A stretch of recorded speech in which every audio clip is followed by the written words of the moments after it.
In Montana's Glacier National Park, experienced ranger Jake Morrison vanished while searching for a missing 12-year-old girl.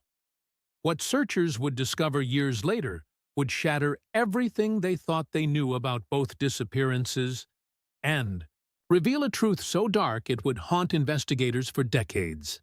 Before we dive into this mystery, please like, subscribe to the channel, and comment on what you think happened. Your opinion could be the key to understanding this story. September 15, 2018, started like any other morning for Jake Morrison.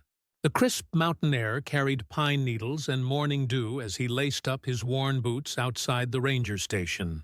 At 43, Jake had spent nearly 2 decades navigating these treacherous trails, his weathered hands telling stories of countless rescues. He poured coffee from a thermos, steam rising into the cool dawn air. But this wasn't routine. Little Emma Chen had been missing for 3 days. The 12-year-old had wandered from her family's campsite near Lake McDonald, leaving only pink sneakers by the water's edge and a trail that evaporated into thin air.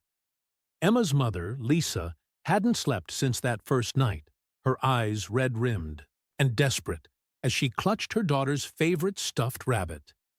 Search teams had combed miles of dense forest, their voices echoing off canyon walls as they called Emma's name until their throats went raw. Jake adjusted his radio.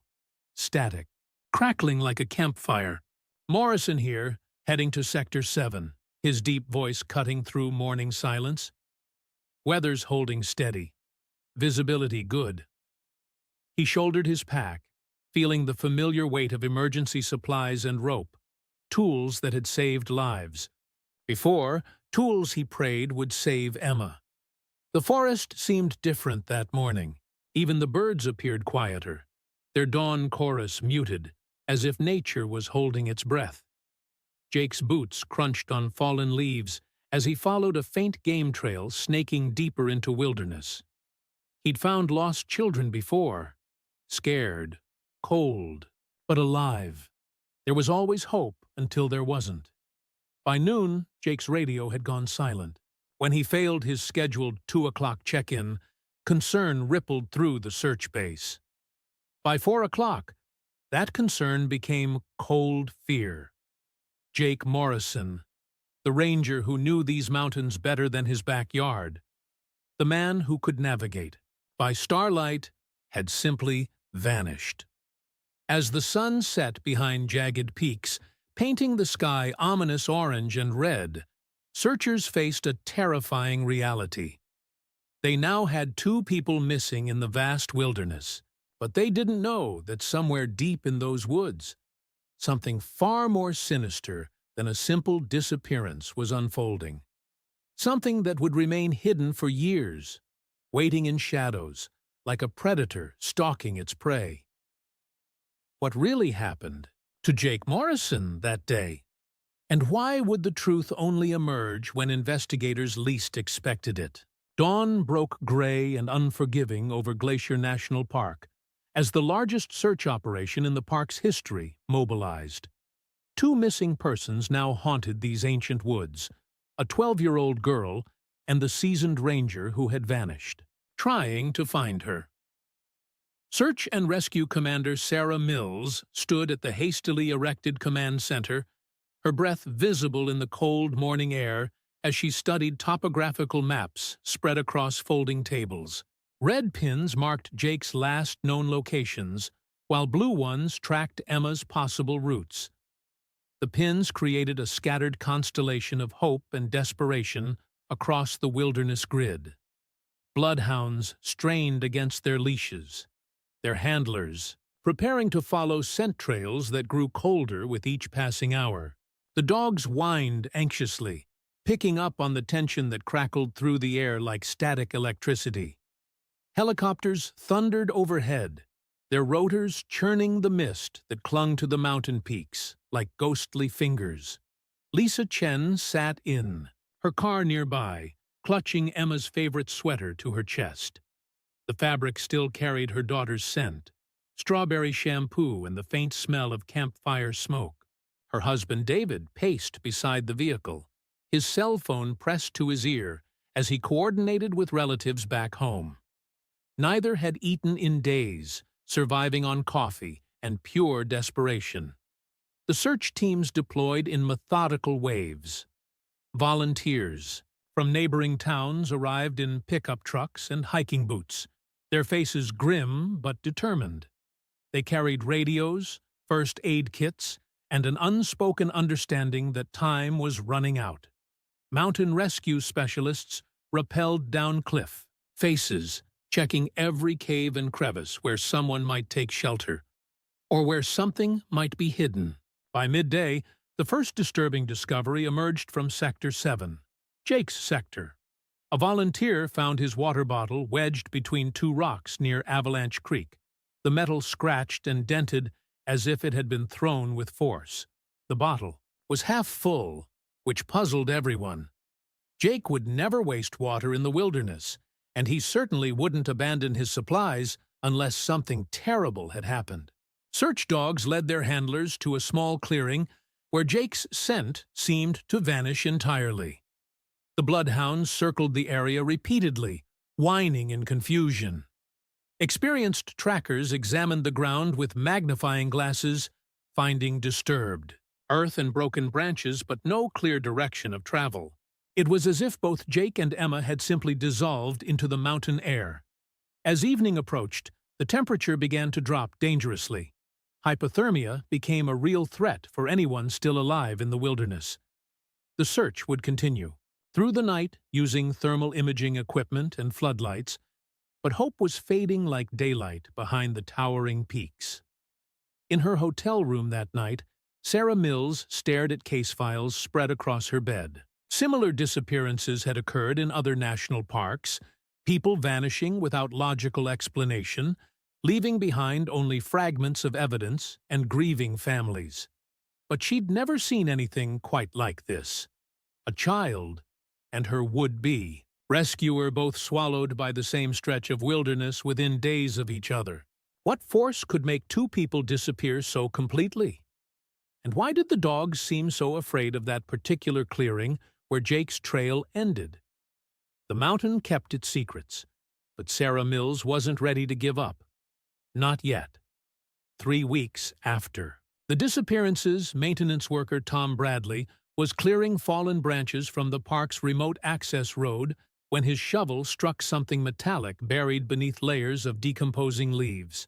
What he unearthed would send chills through the investigation team and raise questions that no one was prepared to answer.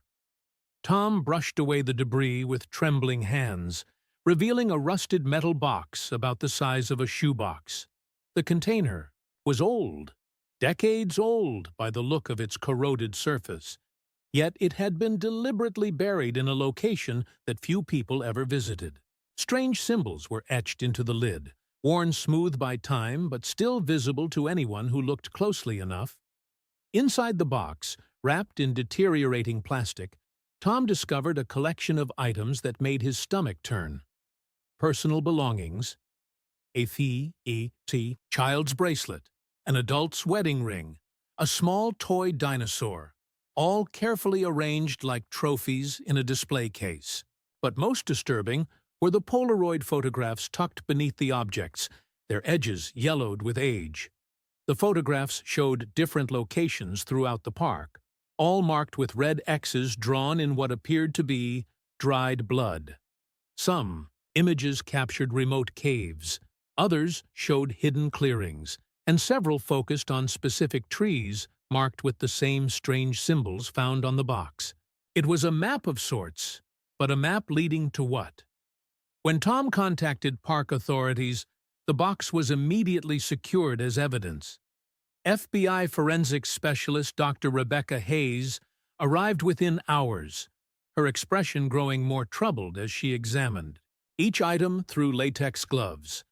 The personal belongings didn't match anything known to belong to Emma or Jake, suggesting other disappearances that had never been reported or investigated.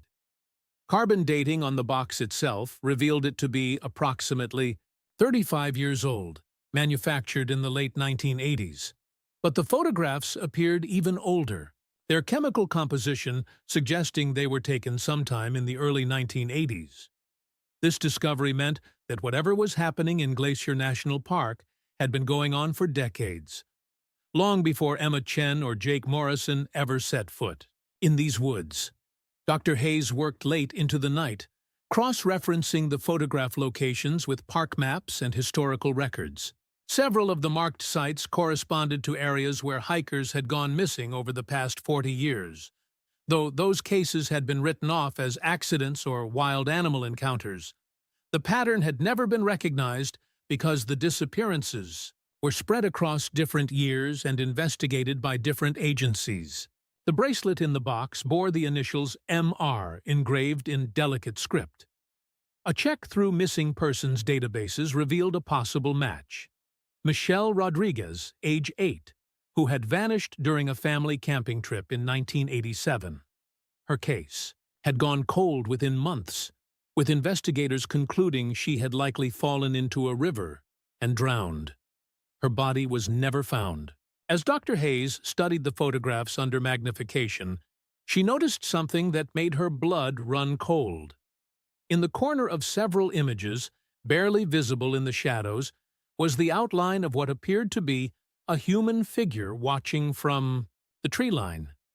The figure was too distant to identify, but its presence in multiple photos suggested this wasn't random. Someone had been documenting these locations with deadly purpose. The toy dinosaur bore teeth marks, small and consistent with a child's nervous habit of chewing. Forensic analysis would later reveal DNA traces, but the genetic material was too degraded to provide a clear match. Still, the implications were horrifying. This collection represented victims, and somewhere in these mountains was someone who had been hunting people for over 3 decades. But perhaps the most chilling discovery was what Dr. Hayes found when she examined the photographs with ultraviolet light. Hidden messages appeared on the backs of several images, written in invisible ink that had survived the decades. The messages were dates and cryptic notes. Next full moon, the ritual continues. They feed the mountain. What kind of person collects trophies from missing hikers? And if this had been going on since the 1980s, how many people had vanished without anyone? Connecting the dots? The mountain wasn't just keeping secrets, it was harboring a predator. Detective Ray Novak arrived at Glacier National Park, carrying 3 decades of cold case files in cardboard boxes that had been gathering dust in storage rooms across Montana. The discovery of the trophy box had transformed what appeared to be 2 isolated disappearances into something far more sinister. A hunting ground that had claimed victims for generations. Novak spread the files across tables in the park's visitor center, now converted into a makeshift investigation headquarters. Missing person reports dating back to 1982 created a timeline of tragedy that painted these mountains in a completely different light. Sarah Thompson, 1983. Marcus Williams, 1985. The Rodriguez family, 1987. Only little Michelle had been reported as the missing person, but now Novak wondered if her parents had met the same fate. The pattern was deliberate and methodical. Disappearances occurred roughly every 2 to 3 years, always during late summer or early fall when the park was less crowded, but weather conditions remained favorable for extended stays in the wilderness. Victims were typically families with young children or lone hikers who ventured into remote sections of the park. Search efforts had always been thorough but ultimately unsuccessful, with investigators eventually concluding that the harsh mountain environment had claimed another victim. Novak studied weather reports from each disappearance date, looking for connections. A disturbing trend emerged. Every single disappearance had occurred within 3 days of a full moon. The lunar correlation couldn't be coincidental. Someone was timing these hunts to coincide with maximum visibility during nighttime hours. Dr. Hayes joined Novak at the evidence table, her forensic analysis of the trophy box complete. The DNA traces were too degraded for individual identification, but she had made another crucial discovery. Microscopic analysis of the soil samples from inside the box revealed mineral compositions that didn't match the burial location where Tom Bradley had found it. The box had been moved, possibly multiple times, suggesting the perpetrator had been reorganizing or relocating their collection. More disturbing was the discovery of pine resin residue on several of the personal items. The resin contained traces of human blood, different blood types, indicating multiple victims. But the most chilling finding was the presence of adrenaline compounds in the dried blood samples. The victims had been terrified when they died, their bodies flooded with fight or flight, hormones that had preserved in the resin like insects trapped in amber. Novak interviewed retired park rangers who had worked during the earlier disappearances. Most remembered the cases as tragic accidents, but one former ranger, George Hendricks, provided information that changed everything. Hendricks recalled strange reports from the late 1980s, hikers claiming to see lights moving through the forest at night, always in remote areas where no official camping was permitted. "We investigated a few times," Hendricks explained, his weathered hands shaking slightly as he poured coffee. "Never found anything concrete, but there were signs, cleared areas where someone had been living rough, fire pits that showed regular use, and these weird symbols carved into trees. We figured it was just some hermit who didn't want to be bothered." The symbols Hendricks described matched exactly what had been found on the trophy box and in the hidden photographs. Someone had been marking territory in these mountains for decades, creating a network of sites connected by an invisible web of violence that had escaped detection until now. As night fell over the investigation site, Novak studied satellite images of the park from different decades, looking for patterns in vegetation that might reveal long-term human habitation in remote areas. Modern satellite technology could detect subtle changes in forest density and growth patterns that might indicate structures or cleared areas invisible from ground level. The images revealed what appeared to be a network of sites connected by faint trails, all leading toward a remote section of the park that was officially designated as Wilderness Area. No roads, no facilities, no official human presence for miles. It was perfect terrain for someone who wanted to remain hidden while having access to hiking trails where potential victims might pass. But who was this person? How had they remained undetected for so long? And what did they want with Emma and Jake? The full moon was only days away, and if the pattern held true, the killer might strike again soon. Time was running out to unravel 3 decades of carefully concealed murder. Deep in the restricted wilderness section of Glacier National Park, tactical teams moved through dense undergrowth with military precision.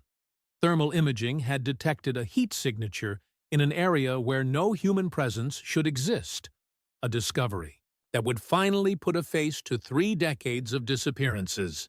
The structure they found defied belief. Carved partially into a hillside and camouflaged with living branches and moss, the dwelling was nearly invisible from more than 20 feet away.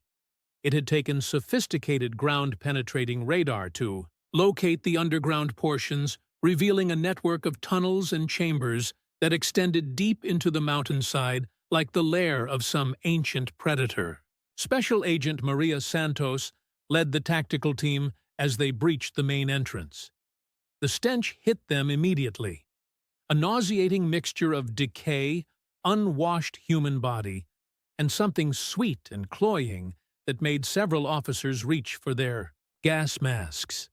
Battery-powered lights revealed a nightmare scene that would haunt investigators for years to come. The main chamber was decorated with human bones, arranged in ritualistic patterns across the walls. Skulls of various sizes, some clearly belonging to children, stared down from makeshift shelves carved into the rock.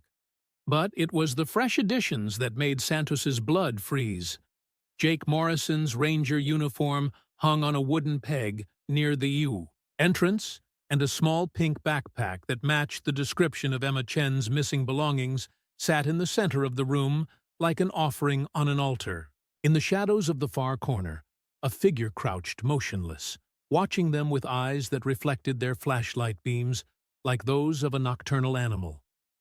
The man was ancient, his hair long and matted, his skin darkened by decades of exposure to sun and smoke.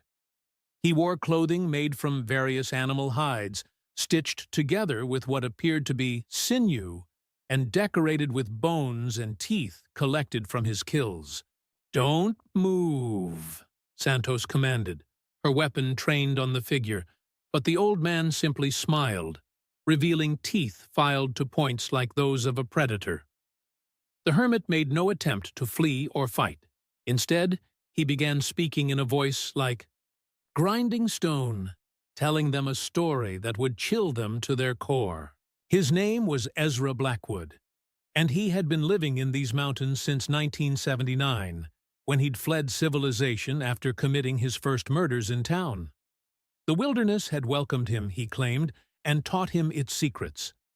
Blackwood described his victims with disturbing clinical detail, explaining how he'd learned to hunt humans the way wolves hunt deer. He studied their patterns, their weaknesses, their fears. Families with children were easiest, he said, because parents would do anything to protect their young, including walking into obvious traps. Solo hikers required more patience, but they eventually grew careless when exhaustion set in. The tunnels beneath his dwelling revealed the true scope of his crimes. Chamber after chamber contained personal belongings, carefully catalogued and preserved like museum specimens. Clothing, jewelry, identification cards, and photographs created a gallery of the dead that stretched back nearly 40 years. But most horrifying were the journals, hundreds of notebooks where Blackwood had documented each hunt in meticulous detail, complete with hand-drawn maps and sketches of his victims' final moments. Santos discovered Emma's small shoes in one of the deeper chambers, placed alongside items that had belonged to Jake Morrison. But neither Emma nor Jake were found among the remains. When Santos pressed Blackwood about their whereabouts, his smile grew wider. "The mountain is hungry," he whispered. "Some feed the earth. Others feed the cave systems. The lucky ones become part of something bigger."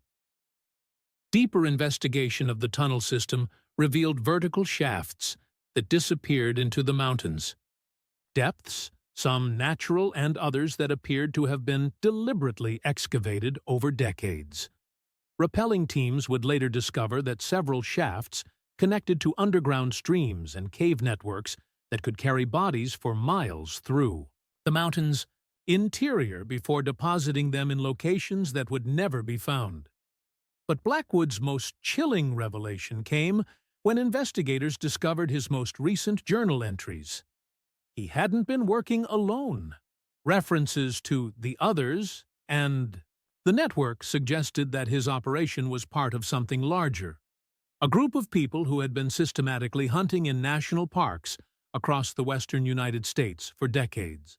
As tactical teams prepared to extract Blackwood from his mountain lair, he offered one final piece of information that would shatter their understanding of the case completely.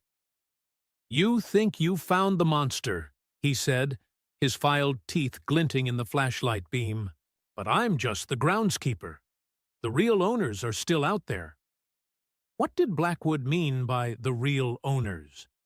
And if this horror had been going on across multiple parks, how many victims were truly out there?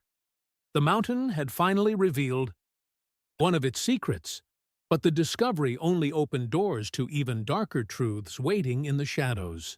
FBI behavioral analyst Dr. Catherine Pierce arrived at the investigation headquarters carrying files that would transform the case from a single madman's killing spree into something that threatened the very foundation of America's national park system. Blackwood's cryptic references to the network had triggered a nationwide investigation that uncovered a conspiracy spanning decades and crossing state lines. Pierce's analysis of similar disappearances across 12 Western national parks revealed patterns that had been invisible when examined individually, but formed a terrifying picture when viewed as a whole. Yellowstone, Yosemite, Grand Canyon, Rocky Mountain, and 8 other parks showed the same signatures: disappearances coinciding with lunar cycles, victims fitting specific demographic profiles, and searchers finding minimal evidence despite extensive operations.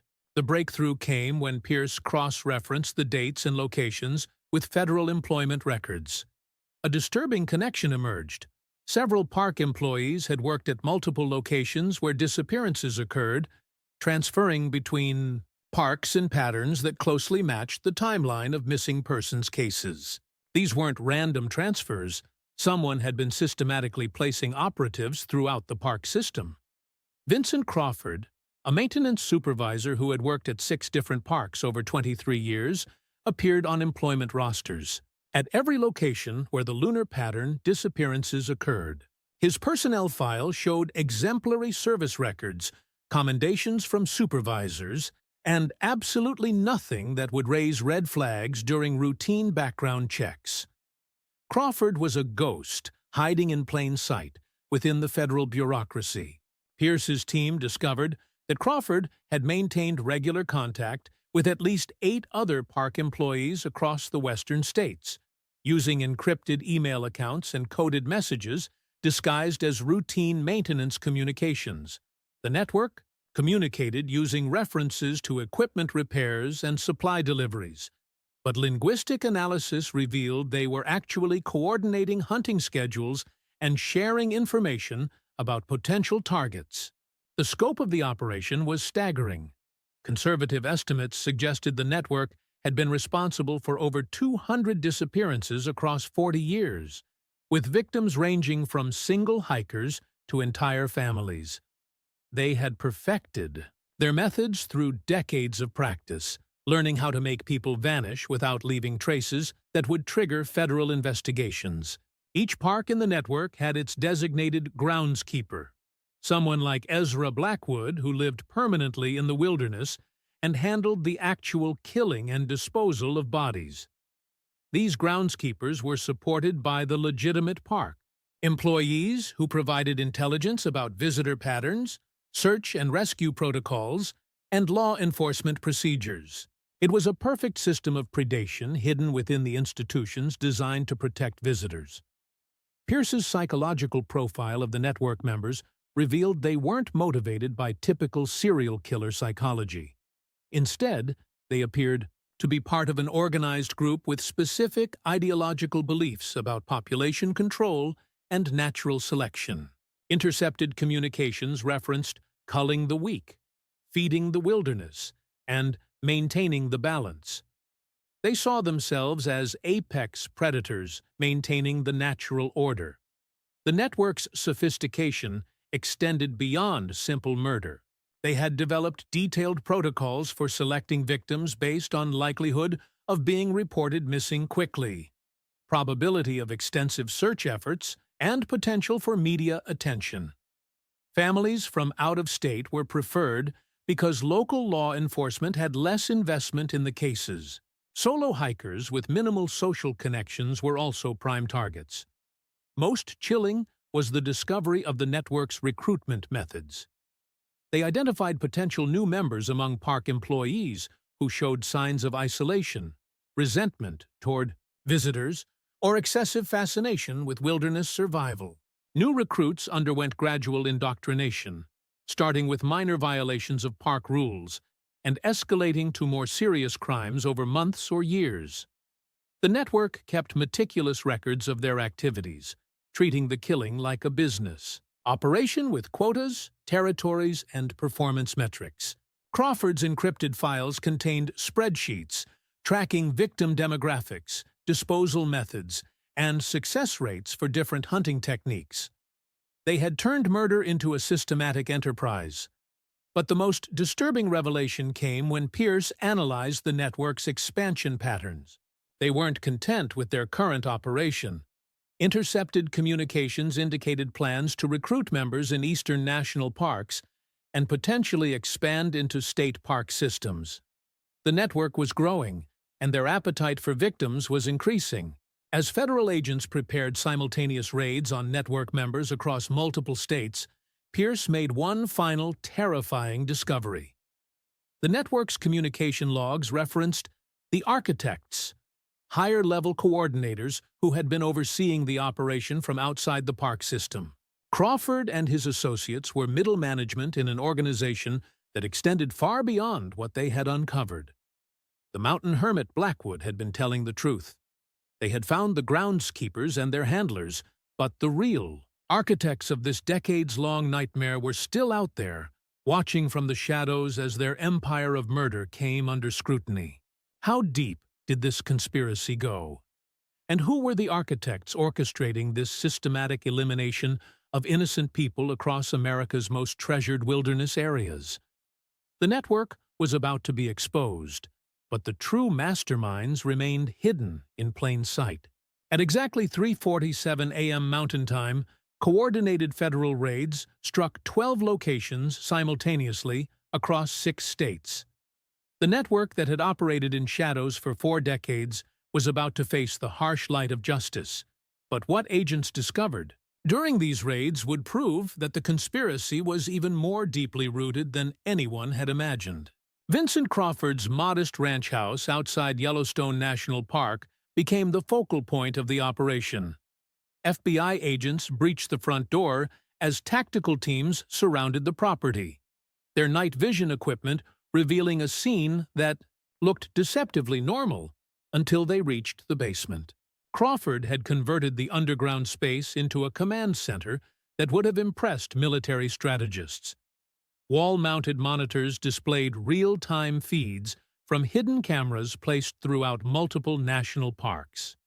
Maps covered every available surface, marked with colored pins indicating victim locations, disposal sites, and safe houses. Filing cabinets contained detailed dossiers on hundreds of park visitors, complete with photographs, personal information, and threat assessments. Crawford himself offered no resistance when agents found him calmly destroying hard drives with a hammer, as if he had been expecting this moment for years. His only words to the arresting officers were, "You're 20 years too late, but it doesn't matter. The seeds have already been planted." Similar scenes played out across the network. In Colorado, maintenance worker Dale Murphy was arrested while attempting to burn boxes of correspondence with other network members.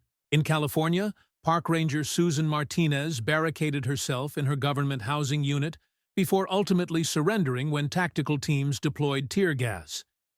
Each location yielded evidence of systematic murder and conspiracy that stretched back decades. But the most shocking discovery came at a storage facility in Utah, rented under Crawford's alias 23 years earlier. Inside climate-controlled units, agents found what could only be described as a museum of murder. Thousands of personal items from victims were cataloged and displayed with museum-quality precision. Driver's licenses, jewelry, clothing, and photographs created a gallery of the dead that represented the network's true scope. The storage facility also contained the network's recruitment materials, training manuals that taught new members how to identify suitable victims, disable tracking devices, and dispose of bodies using natural cave systems and remote burial sites. The manuals read like military field guides, complete with tactical diagrams and contingency protocols for different scenarios. Dr. Pierce analyzed the seized communications and uncovered the network's true organizational structure. Below the groundskeepers like Blackwood and the handlers, like Crawford, was a level of coordination that suggested involvement from federal agencies beyond the Park Service. References to oversight committees and budget allocations indicated that someone with significant governmental authority had been facilitating the network's operations. The raids also revealed the network's victim selection process was more sophisticated than previously understood. They had developed psychological profiles for different types of park visitors, creating a targeting system that prioritized individuals, whose disappearances would generate minimal investigation. Elderly hikers, troubled teenagers, and people with histories of depression or mental illness were considered ideal victims because their disappearances could be attributed to accidents or suicide. Most disturbing was the discovery of the network's breeding program, a systematic effort to identify and recruit the children of current members into the organization. Several second-generation network members had been operating in parks for over a decade, raised from childhood to view murder as a natural part of wilderness management. The network wasn't just killing people, it was creating a dynasty of killers. As dawn broke over the raid sites, federal agents had arrested 17 network members and seized enough evidence to guarantee life sentences for everyone involved. But Crawford's words about being 20 years too late echoed in investigators' minds. If the network had been operating for 40 years, how many victims had they claimed during their decades of uninterrupted hunting? The arrested network members maintained absolute silence about the identity of their architects, adhering to operational security protocols that suggested military or intelligence training. Even when faced with multiple murder charges and life imprisonment, none of them provided information about the higher-level coordinators who had built and sustained their operation. But Crawford's command center had yielded one crucial piece of information that changed everything. Among his files was a list of protected assets, individuals whose disappearances were strictly forbidden because they had connections to the network's financial and political supporters. The list included names of wealthy donors to environmental causes, politicians with influence over park service budgets, and business leaders with interests in tourism and outdoor recreation. The network hadn't just been killing random hikers. They had been operating under protection from people with the power to shield them from investigation and provide the resources necessary to sustain their operations across multiple decades. The architects weren't hiding in shadows. They were hiding in boardrooms and government offices, using their legitimate authority to enable systematic murder. As federal agents prepared to trace the connections between the arrested network members and their protected asset list, one terrifying question remained. If powerful people had been shielding these killers for 40 years, how far up did the conspiracy really go? The network was broken, but the architecture that had supported it for decades remained intact and more dangerous than ever. The protected assets list found in Crawford's files read like a who's who of American power and influence. Senator Margaret Whitfield, chair of the Senate Subcommittee on National Parks. Tech billionaire Harrison Vale, whose foundation donated millions annually to wilderness conservation. Oil executive Rachel Morrison, whose company held drilling rights adjacent to several national parks.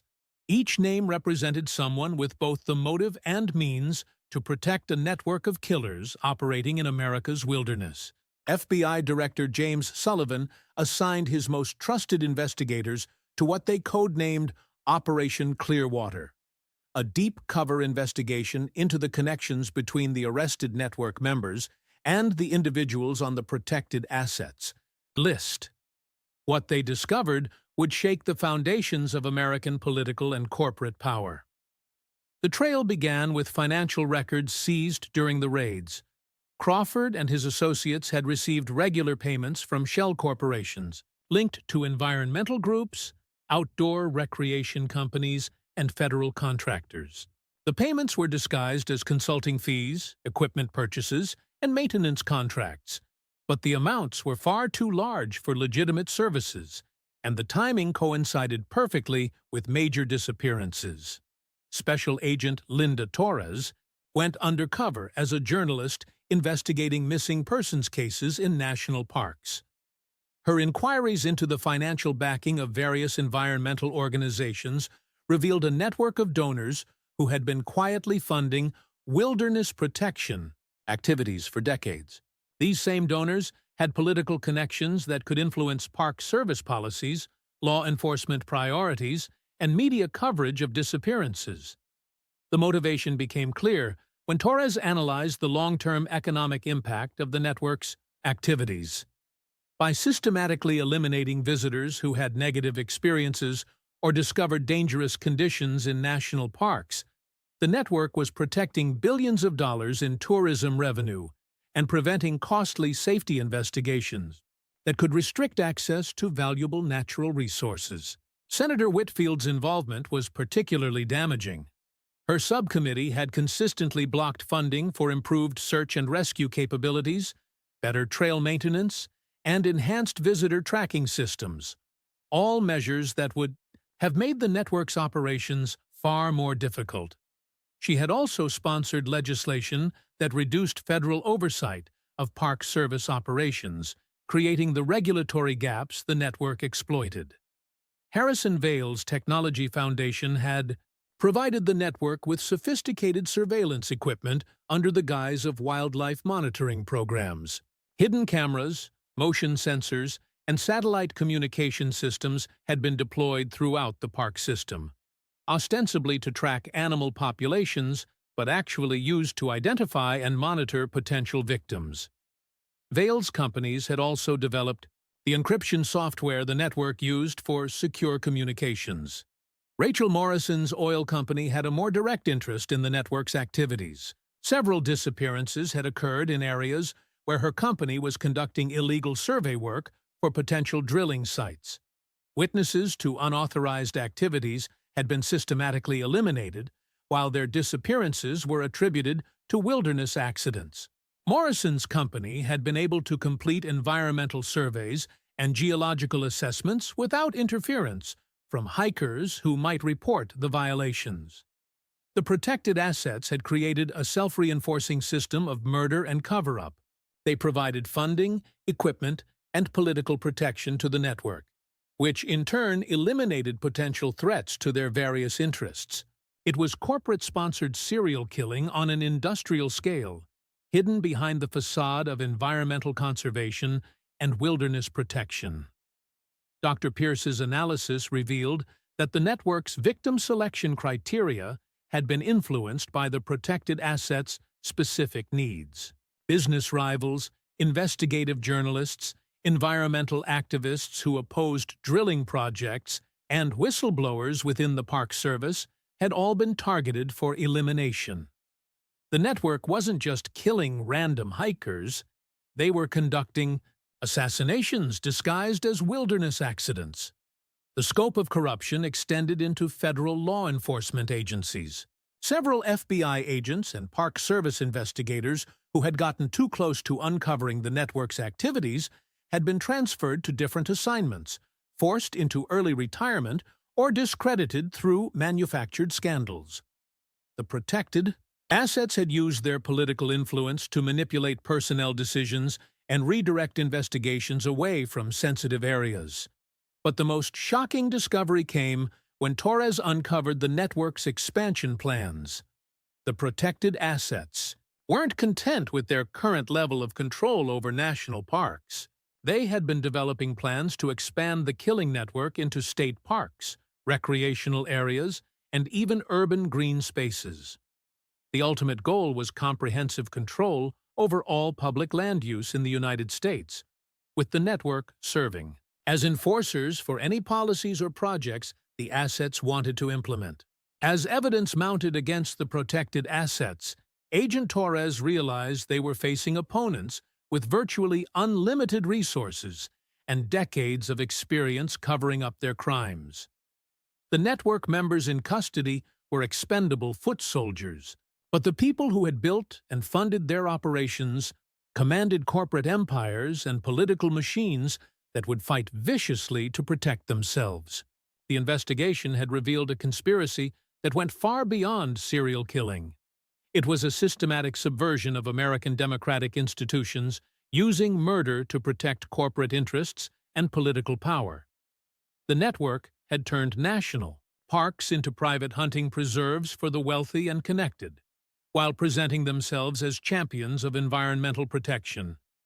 But how could law enforcement agencies compromised by decades of corruption successfully prosecute the very people who controlled their budgets and influenced their leadership? The protected assets had spent 40 years building an impregnable fortress of wealth and influence. Breaking through those defenses would require evidence so overwhelming and public exposure so complete that even their vast resources couldn't contain the scandal. The real battle for justice was just beginning. 3 days after the arrests of the network members, an encrypted email arrived at the EE Secure FBI field office investigating the case. The sender identified himself as Deep Woods, someone with inside knowledge of the protected assets who was willing to risk everything to expose the full scope of the conspiracy. What this mysterious whistleblower would reveal would finally give investigators the evidence they needed to bring down the entire operation. The whistleblower's first communication contained banking records that showed massive financial transfers between the protected assets and various shell companies linked to the network. But more importantly, it included audio recordings of private meetings where Senator Whitfield, Harrison Vale, and Rachel Morrison discussed specific victim eliminations and coordinated cover-up efforts with chilling casualness. In one recording, Morrison's voice was clearly audible as she discussed eliminating a Park Service geologist who had discovered evidence of illegal mineral surveys in Yellowstone. "The Peterson problem needs to be resolved before he files his report," she said, matter-of-factly. "Make it look like a climbing accident. He's got a history of taking unnecessary risks." 3 weeks later, Dr. Michael Peterson had fallen to his death from a cliff face he had successfully climbed dozens of times before. Agent Torres worked frantically to verify the authenticity of the recordings while protecting the whistleblower's identity. Voice analysis confirmed the recordings were genuine, and the metadata showed they had been captured using sophisticated surveillance equipment over a period of 18 months.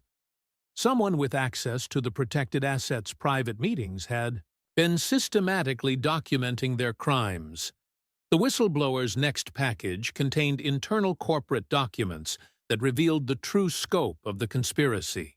Vale's Technology Foundation had been developing facial recognition software specifically designed to identify potential witnesses to the network's activities. The system could process images from park surveillance cameras and flag visitors who might pose security risks to ongoing operations. Morrison's oil company had detailed geological surveys of areas where victims had been disposed of, indicating they had been using the network's body disposal sites to conceal illegal drilling operations. The company had turned murder scenes into environmental crime scenes, contaminating evidence while extracting valuable resources from protected federal lands. Senator Whitfield's documents were the most damaging. Her office had maintained detailed files on federal agents, journalists, and environmental activists who were getting too close to uncovering the network's activities. The files included personal information, psychological profiles, and specific recommendations for elimination or neutralization. Whitfield had essentially been operating a government-sponsored hit list, but the whistleblower's most explosive revelation came in the form of video footage from a private meeting held at Vale's estate 6 months earlier. The recording showed all 3 protected assets, along with 2 other individuals whose faces weren't clearly visible, planning what they called Operation Silent Spring, a massive expansion of the killing network designed to eliminate anyone who opposed their vision of controlled wilderness access. The meeting revealed that the network's activities were about to escalate dramatically. They planned to stage multiple mass casualty events, disguised as natural disasters or terrorist attacks in several national parks. These events would justify increased security measures, restricted access, and privatization of park management, ultimately giving the protected assets direct control over millions of acres of public land. Torres realized they were facing a deadline. Operation Silent Spring was scheduled to begin with the summer tourist season, only 6 weeks away. The first target was Grand Canyon National Park, where a catastrophic rock slide would eliminate a group of environmental lawyers who were preparing to file lawsuits against Morrison's drilling operations. The whistleblower's identity remained a mystery, but their access to high-level meetings and classified documents suggested they were someone very close to the protected assets, possibly a family member, trusted associate, or insider who had finally developed a conscience. Each communication came with increasingly urgent warnings about the timeline and the scope of the planned attacks. As Torres prepared to brief FBI Director Sullivan on the whistleblower's evidence, she received one final message that would change everything. The mysterious informant revealed they had been recording conversations and gathering evidence for over 2 years, ever since discovering that their own family member had been murdered by the network after getting too close to uncovering the conspiracy. The whistleblower was someone seeking personal revenge against the people who had destroyed their life, but their thirst for justice aligned perfectly with law enforcement's need for evidence.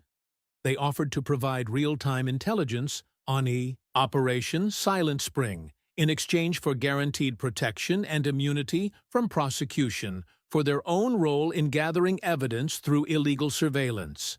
But the whistleblower's final revelation was the most chilling of all. The protected assets weren't the top of the conspiracy. They reported to a group called the Preserve, a collection of ultra-wealthy individuals who viewed national parks as their private playground and the American public as unwelcome intruders. The Preserve had been systematically eliminating witnesses and obstacles for over 50 years, with the National Park Network being just one of their many operations. Torres faced an impossible choice: trust a mysterious whistleblower whose motives were clearly personal and potentially compromised, or lose the only chance to prevent a series of mass casualty events that would claim hundreds of innocent lives. Time was running out, and the stakes had never been higher. But did the FBI have the resources and authority to take on opponents who controlled vast financial empires and had been manipulating federal agencies for decades? The whistleblower had provided the evidence needed to expose the conspiracy, but using that evidence would require agents to operate outside normal channels and risk their own careers and lives in the process. FBI Director Sullivan made the most difficult decision of his career when he authorized a black operations team to work outside normal federal channels. The whistleblower's evidence of impending mass casualties at Grand Canyon National Park left no choice. They had to stop Operation Silent Spring, even if it meant operating beyond the reach of the very agencies that had been compromised by decades of corruption. Agent Torres led a hand-picked team of investigators who had been carefully vetted for any connections to the protected assets or their political allies. Working from a secure facility outside FBI jurisdiction, they had less than 3 weeks to prevent what the whistleblower described as a controlled avalanche that would bury an entire hiking group and justify unprecedented security restrictions across the national park system. The team's analysis of the Grand Canyon operation revealed terrifying sophistication. Morrison's company had been conducting unauthorized geological surveys for months, identifying fault lines and unstable rock formations that could be triggered with minimal explosive devices. The planned rock slide would appear completely natural, while eliminating the environmental lawyers who threatened Morrison's drilling contracts worth billions of dollars. But Operation Silent Spring extended far beyond Grand Canyon. The whistleblower provided details of coordinated events planned for Yosemite, where a flash flood would wash away a group of investigative journalists, and Yellowstone, where a wildlife attack would eliminate Park Service whistleblowers who had discovered illegal mining operations. Each event was designed to appear accidental while advancing the protected assets' various business interests. Torres discovered that the Preserve had been planning these operations for over 2 years, using sophisticated computer modeling to predict victim movements and environmental conditions. They had developed detailed psychological profiles of their targets, manipulating travel schedules and hiking routes to ensure victims would be in precisely the right locations when the accidents occurred. The team intercepted communications between the protected assets and their field operatives, not the crude network members like Crawford, but highly trained professionals with military and intelligence backgrounds. These operatives had been positioning explosive charges, sabotaging safety equipment, and preparing trigger mechanisms that could be activated remotely from hundreds of miles away. Most disturbing was the discovery that the Preserve had infiltrated federal emergency response agencies. Their people were positioned to control the official investigations following each disaster, ensuring that evidence would be destroyed or misinterpreted, and that victim families would receive settlements rather than demanding thorough investigations. The whistleblower's real-time intelligence revealed that the Grand Canyon operation was scheduled for the following Tuesday, when a group of 12 environmental lawyers would be hiking the Bright Angel Trail as part of a team-building retreat. The group included the lead attorney in a class-action lawsuit against Morrison's company and 2 prosecutors who had been investigating illegal federal land use permits. Torres faced a tactical nightmare. She couldn't warn the hiking group without exposing the investigation and alerting the Preserve that their operations had been compromised. But she also couldn't allow 12 innocent people to be murdered to protect the investigation. The team developed a desperate plan to stage their own accident that would prevent the lawyers from reaching the U target zone without revealing they had advanced knowledge of the planned attack. As the team prepared to deploy to Grand Canyon, the whistleblower provided one final piece of intelligence that changed everything. The Preserve had become suspicious of security leaks and had moved up their timeline. The Grand Canyon operation would happen in 48 hours, not the following week, and additional operations at 3 other parks would be executed simultaneously to create maximum chaos and confusion. Torres realized they were facing a coordinated terrorist attack disguised as natural disasters designed to kill dozens of people while justifying the privatization of America's entire national park system. The Preserve wasn't just eliminating individual threats. They were staging a coup that would give them control over millions of acres of public land and the billions of dollars in resources those lands contained. The team had less than 2 days to coordinate interventions at 4 different locations across 3 states, working without official support and against opponents who controlled vast resources and had been planning these operations for years. Failure would mean mass casualties and the success of a conspiracy that would fundamentally change the relationship between the American people and their public lands. But success would require exposing federal agents to criminal charges for operating outside their authority and potentially triggering a political crisis that could destabilize the entire federal law enforcement system. As Torres prepared her team for deployment, she couldn't shake the feeling that they were walking into a trap. The Preserve had been anticipating law enforcement interference for decades, and their operations were designed to succeed even if some aspects were discovered or disrupted. Had the whistleblower led them into a situation where stopping the attacks would require them to become criminals themselves? And even if they succeeded in preventing the immediate disasters, how could they defeat an enemy that controlled the very institutions meant to protect the American people? Time was running out, and the fate of American public lands hung in the balance. With 36 hours remaining before Operation Silent Spring would claim dozens of innocent lives, Torres split her team across 4 national parks in a desperate attempt to prevent the coordinated attacks. Each location presented unique challenges, but all shared one terrifying element. The Preserve's operatives were already in position and ready to execute their deadly plan. At Grand Canyon, Agent Marcus Reed posed as a maintenance worker to access the areas where explosive charges had been placed along unstable rock formations. The sophistication of the setup was breathtaking. Motion-triggered devices that would activate when the hiking group reached specific GPS coordinates, shaped charges designed to cause maximum rockfall while leaving minimal forensic evidence, and backup systems that would ensure success even if primary triggers failed. Reed worked through the night, carefully disarming devices while documenting their locations for evidence. But as dawn approached, he realized the terrifying truth. The charges were too numerous and too well hidden to disable completely. Even if he prevented the main avalanche, smaller rock falls would still occur, potentially killing hikers and providing the preserve with the justification they needed for increased security measures. At Yosemite, Agent Sarah Kim faced an even more complex challenge.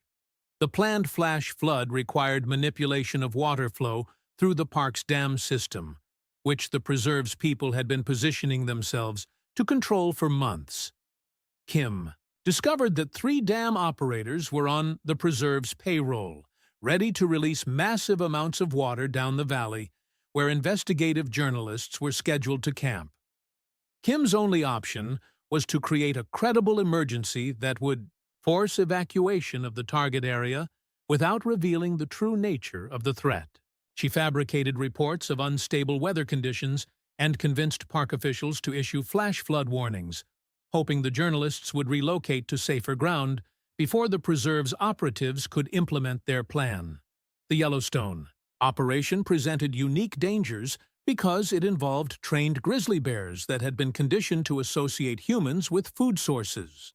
Agent Robert Chen uncovered evidence that the preserve had been systematically feeding bears in specific areas for months, creating artificial attraction zones where wildlife attacks could be triggered by releasing concentrated food scents near hiking groups. Chen faced an impossible choice: tranquilize the bears and risk exposing the investigation, or allow Park Service whistleblowers to enter an area where they would be attacked by animals that had been weaponized by the preserve's long-term conditioning program. The 4th operation at Rocky Mountain National Park involved sabotaged climbing equipment that would cause fatal falls during a mountain rescue training exercise. Agent Diana Foster discovered that the preserve had replaced standard safety gear with defective equipment designed to fail under stress, targeting park rangers who had been investigating illegal activities in the area. As the hours ticked down, Torres coordinated the 4 operations while receiving increasingly urgent updates from the whistleblower. The preserve had become aware of unusual activity in their target areas and was accelerating their timeline. Some operations would begin within hours, not the planned schedule. The team's communications were encrypted and routed through secure channels, but Torres suspected the preserve's technology resources allowed them to monitor federal communications in real time. Every decision had to account for the possibility that their enemies knew exactly what they were planning and could adapt accordingly. At 2 a.m. on the day of the planned attacks, Torres received a message that changed everything. The whistleblower had been discovered and was being held by the preserve's security forces. But before capture, they had managed to send one final piece of intelligence. The preserve had backup plans for every possible interference scenario, including law enforcement intervention. If the primary attacks failed, the preserve would implement Protocol 7, a series of actual terrorist bombings in major cities that would be blamed on environmental extremists. The resulting backlash would justify not just privatization of national parks, but comprehensive government control over all environmental groups and outdoor recreation activities. Torres realized they weren't just trying to prevent mass casualties, they were trying to prevent a false flag operation that would fundamentally alter American civil liberties and environmental policy. The preserve had been planning not just to control public lands, but to use manufactured crises to expand their influence throughout American society. With less than 12 hours remaining, the team faced an impossible situation: stop the park attacks and trigger potentially deadlier urban bombings, or allow the park operations to proceed and hope they could prevent the urban backup plans.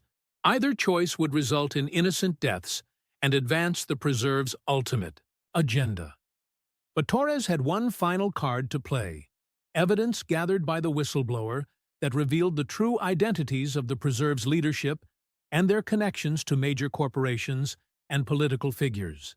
If she could make that evidence public before the attacks began, she might be able to expose the conspiracy in a way that would prevent both the park operations and the urban backup plans. The race against time had become a race to control the narrative. The preserve's greatest weapon wasn't their bombs or their corrupted officials. It was their ability to manipulate public perception and use manufactured crises to advance their agenda. Success would require Torres to become something she had never imagined. Not just a federal agent, but a revolutionary willing to expose government corruption even if it destroyed her career and potentially destabilized American institutions. The countdown had begun, and everything depended on the next few hours. At 6 a.m. on the morning of Operation Silent Spring, Torres made a decision that would either save thousands of lives or destroy American faith in federal institutions forever. She released the whistleblower's evidence to every major news outlet, simultaneously accompanied by a detailed explanation of the impending attacks and the decades-long conspiracy behind them. The media explosion was immediate and overwhelming. Within minutes, news networks were broadcasting images of Senator Whitfield's hit list, audio recordings of Morrison planning murders, and videos of Vail discussing population control through systematic elimination. The protected assets' carefully constructed public personas disintegrated in real time as their own words condemned them before a horrified nation. But the preserve's response was swift and vicious. Rather than canceling their operations, they accelerated them. If they couldn't maintain secrecy, they would create so much chaos that the truth would be buried beneath layers of tragedy and confusion. Emergency services across 4 states received simultaneous reports of active threats in national parks, forcing massive evacuation efforts that strained resources and created perfect cover for the preserve's operatives. At Grand Canyon, Reed watched helplessly as the preserve triggered their backup plans. Unable to complete their original rock slide operation due to his interference, they detonated smaller charges that caused precisely the kind of minor accidents that would justify increased security without generating massive media attention. 3 hikers were injured by falling rocks, giving the preserve exactly the justification they needed to demand privatized park security. The Yosemite operation was partially successful despite Kim's efforts.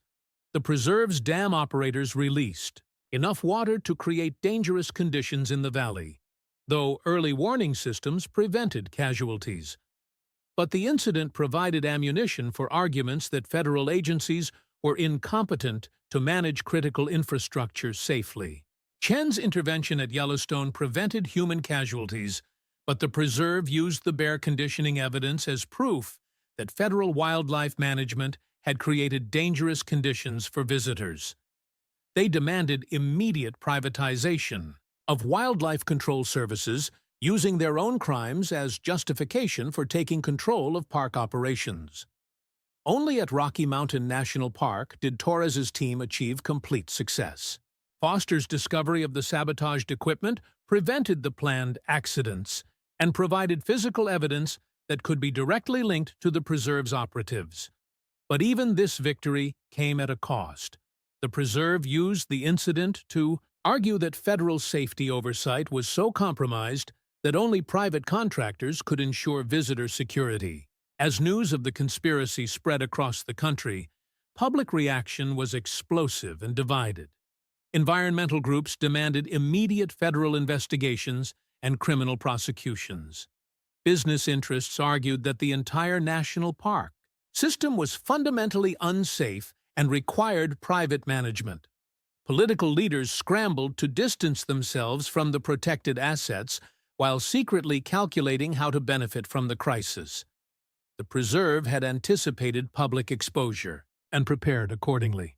Within hours of Torres's evidence release, they activated a sophisticated disinformation campaign designed to confuse the narrative and minimize the impact of the revelations.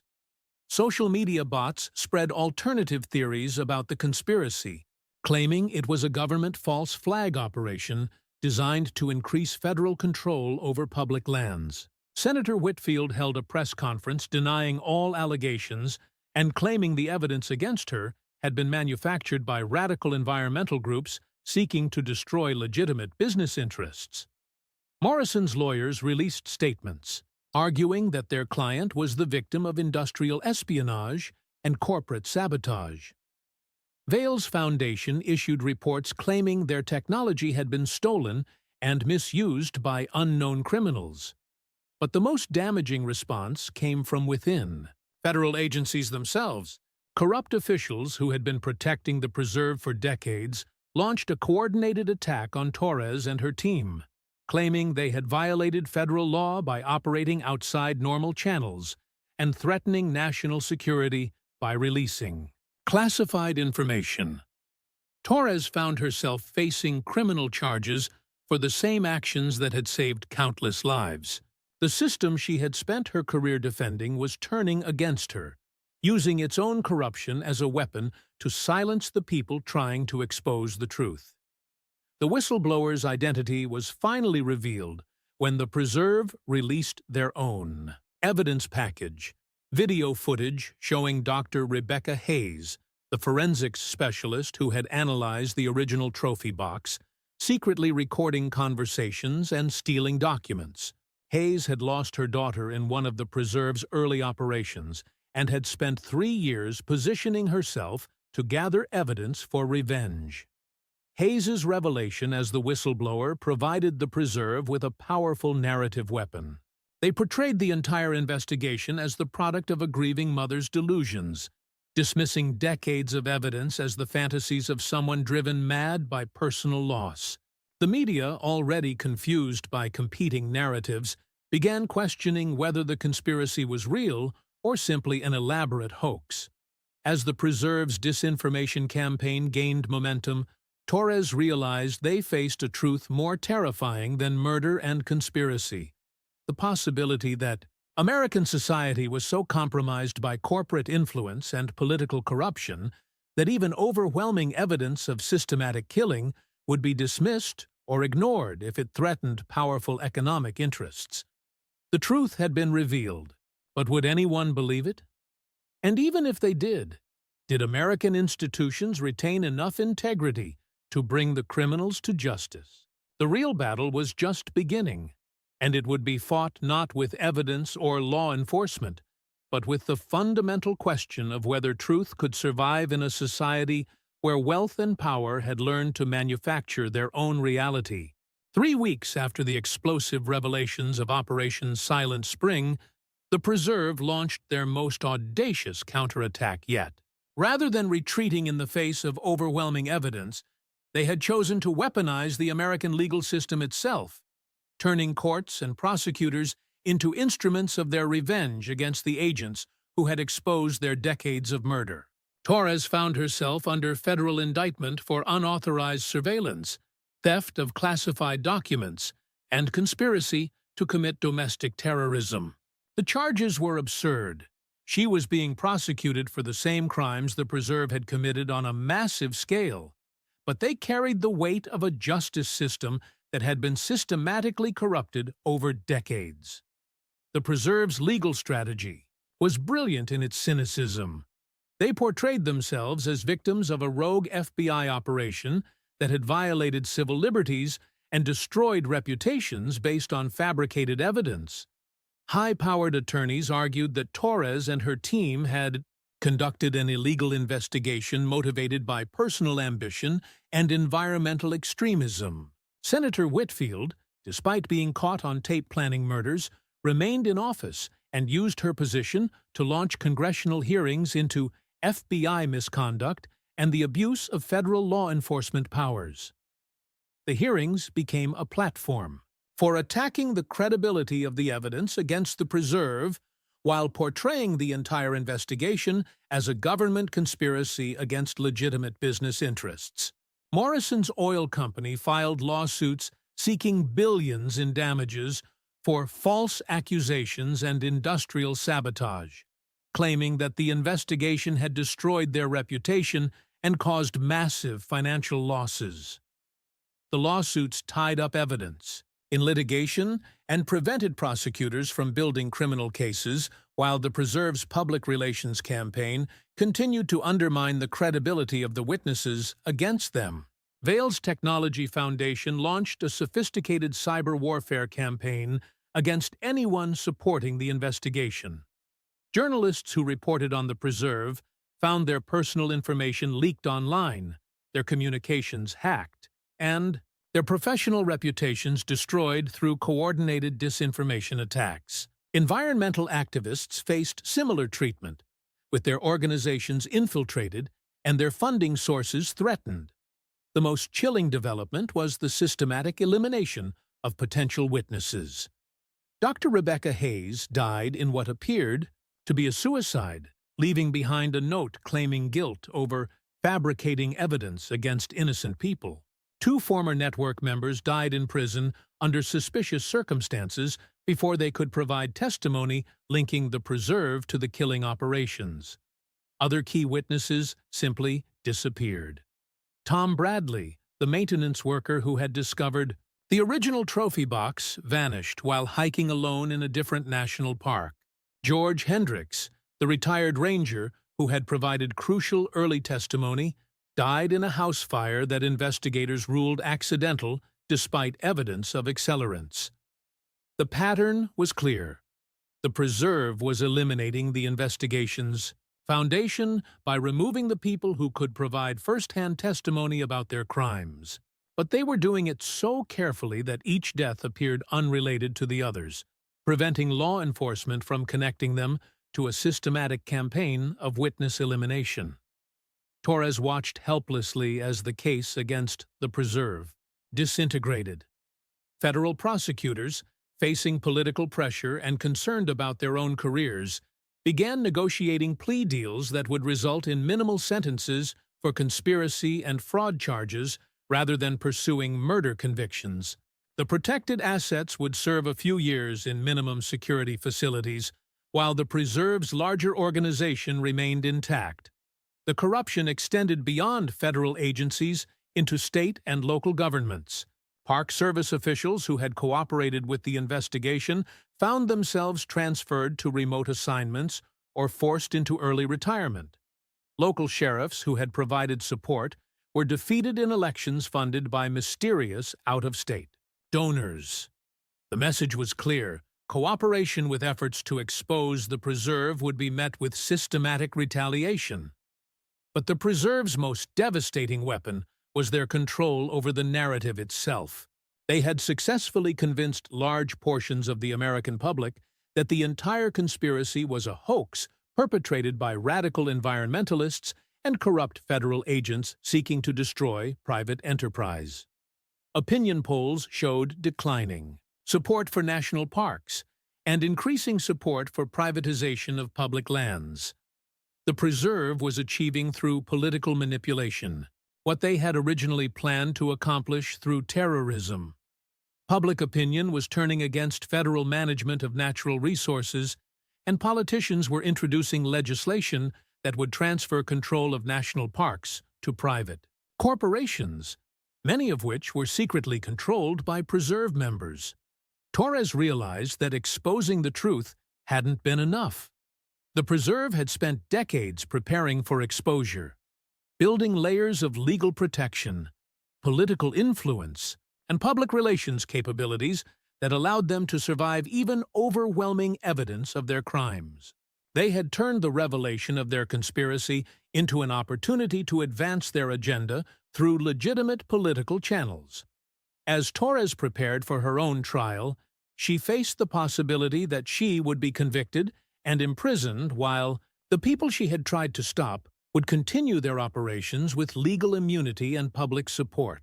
The Preserve had demonstrated that in a society where wealth could purchase justice and influence could manufacture truth, even the most horrific crimes could be transformed into public relations victories. The system designed to protect the I-28 American people had been so thoroughly compromised that it now protected their killers while prosecuting those who tried to seek justice. The preserve hadn't just captured national parks, they had captured the very concept of accountability itself. But Torres had one final card to play, one piece of evidence that the preserve didn't know existed and couldn't corrupt or destroy. The question was whether she would be willing to use it, knowing that doing so would require her to become the very thing she had spent her career fighting against. The battle for America's soul was about to enter its final phase. On the morning of her trial, Torres stood in her hotel room holding a single flash drive that contained enough evidence to destroy the preserve forever, if she was willing to cross the final line between law enforcement and vigilante justice. The drive held real-time communications between preserve leadership and foreign intelligence services, revealing that their control over American public lands was part of a broader plan to transfer critical natural resources to hostile nations. The evidence had come from Dr. Hayes before her death, hidden in a safety deposit box with instructions to release it only if all legal channels failed. Hayes had discovered that the preserve's ultimate goal wasn't corporate control of national parks, but systematic transfer of America's strategic mineral reserves and water resources to foreign powers in exchange for massive personal payments to preserve members. Torres faced an impossible choice: release the evidence through official channels and watch it disappear into the same corrupted system that was prosecuting her, or leak it to foreign media outlets and social media platforms, where it couldn't be suppressed, but would require her to commit the same crimes she had spent her career preventing. As she walked into the federal courthouse, Torres observed the circus that the preserve had orchestrated around her trial. Protesters carried signs denouncing her as a traitor to American values, while counter-protesters demanded justice for the preserve's victims. The media coverage focused more on the political implications than the actual evidence, exactly as the preserve had planned. The trial itself was a masterpiece of legal manipulation. The preserve's attorneys didn't deny that people had been murdered in national parks. They simply argued that Torres had fabricated evidence linking their clients to those murders. They portrayed the entire investigation as a conspiracy by environmental extremists to destroy American businesses and transfer control of natural resources to foreign governments. The irony was devastating. The preserve was accusing Torres of the very crimes they had actually committed, using their control over the legal system to prosecute her for exposing their real conspiracy. Truth had become so distorted that revealing actual treason was being prosecuted as treason itself. On the third day of trial, Torres made her decision. During a recess, she uploaded the foreign intelligence communications to multiple international news outlets simultaneously, including evidence that Senator Whitfield had been receiving payments from Chinese intelligence services in exchange for blocking legislation that would protect critical mineral reserves from foreign exploitation. The revelation exploded across global media within hours. The evidence showed that the preserve's killing network had been eliminating geologists, environmental scientists, and federal investigators who might discover the extent of foreign infiltration into American natural resource management. They weren't just murdering witnesses to corporate crimes, they were murdering patriots who threatened foreign intelligence operations. The response was immediate and overwhelming. Federal agencies that had been protecting the preserve suddenly faced national security investigations that couldn't be corrupted or suppressed. Military intelligence services, previously unaware of the scope of the infiltration, launched operations that bypassed the compromised civilian agencies entirely. Within 48 hours, all three protected assets were in federal custody on treason charges that carried potential death sentences. The evidence of foreign payments and resource transfer agreements was so overwhelming that even their corrupted, Political allies abandoned them rather than face their own treason investigations. But the Preserve's final surprise was the scope of their infiltration.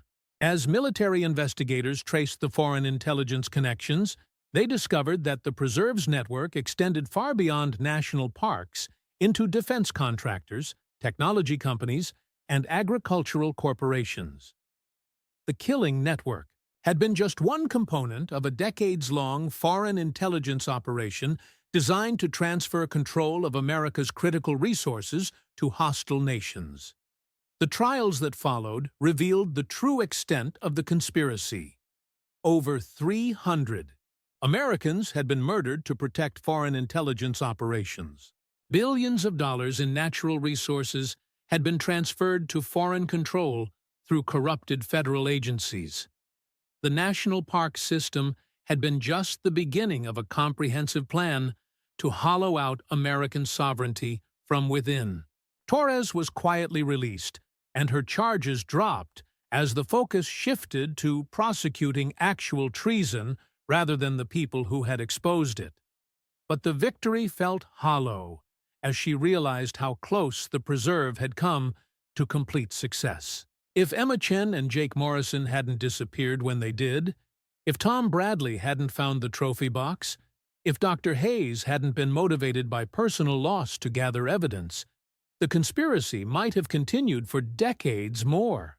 The final irony was that the Preserve's own hubris had destroyed them. Their attempt to prosecute Torres for exposing their crimes had provided the platform she needed to reveal evidence that couldn't be suppressed or corrupted. They had given her access to national media attention and legal immunity that allowed her to destroy them using their own system against them. As Torres stood in Glacier National Park 6 months later, watching families hike safely through wilderness that had been a hunting ground for foreign intelligence operations, she reflected on the price of truth in a corrupted system. Sometimes justice required good people to become criminals, and sometimes protecting democracy required destroying faith in democratic institutions. The mountain had finally given up its secrets, but the cost had been discovering that America's enemies had been hiding inside the very institutions designed to protect the American people. The Preserve was gone, but the vulnerabilities they had exploited remained, waiting for the next group of traitors willing to sell their country for personal profit. Emma Chen and Jake Morrison were never found, their bodies lost somewhere in the vast network of caves and underground streams that the Preserve had used to dispose of their victims. But their disappearance had saved thousands of lives and exposed a conspiracy that threatened the very survival of American independence. In the end, the mountain had kept its promise. It had revealed its secrets to those brave enough to seek the truth, no matter how dark that truth might be. If this story left you as impacted as it did me, don't forget to like, subscribe to the channel, and comment your opinion below. Each comment is like a new piece that can help unravel other mysteries, like this one.